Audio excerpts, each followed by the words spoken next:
প্রথমেই জানাই শুভ চড়ক পুজো সবাইকে। আর আজকে কিন্তু চড়কে একটু বেরোবো বলে সেজে গুজে রেডি হয়ে নিয়েছিলাম। এখানে চড়ক পুজো হয়, সেখানে যেতে কিন্তু আমাদের বাড়ি থেকে লাগে মাত্র পায়ে হাঁটা 5 মিনিট। আর দেখো আমরা চলেও এসেছি। সামনে দেখে লোক কম মনে হলেও কিন্তু ভিতরে কিন্তু প্রচন্ড লোক ছিল। এখানে আমার অবস্থা এতটাই খারাপ হয়ে গেছিল, ঘেমে মনে হচ্ছিল যে এতটা সেজে চড়কে আসার কোনো দরকারই ছিল না। বেশি দেরি না করে আমরা খাওয়ার দিকে এগোলাম। আর প্রথমেই কিন্তু খেয়ে নিয়েছিলাম এগরোল। তারপর কিন্তু রাস্তায় জ্যাঠার সাথে দেখা হওয়ার কারণে জ্যাঠা সবাইকে ডেকে আইসক্রিম খাইয়েছিল। আইসক্রিমটা ছিল কিন্তু বেশ টেস্টি খেতে। আর এরপর আমরা খেয়েছিলাম পটেটো ফ্রাই। আমি এটা 3rd টাইম ট্রাই করছি আর যথেষ্ট ভালো খেতে ছিল এটা।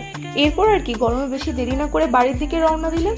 আর যেতে যেতে রাস্তায় দেখছিলাম ওখানে বাসন্তী পুজোর প্যান্ডেল করেছে আর ঠাকুর এনে দিয়েছে, তাই সেটা তোমাদের সাথে শেয়ার করলাম। আর রাস্তায় দেখেছিলাম একটা লাল কাঠগোলাপ গাছ, তাই সেটাও তোমাদের সাথে শেয়ার করলাম। আর তোমাদের এরকম মিনি ব্লগ ভালো লেগে থাকলে আমার চ্যানেলটিকে লাইক এবং সাবস্ক্রাইব করো। বাই।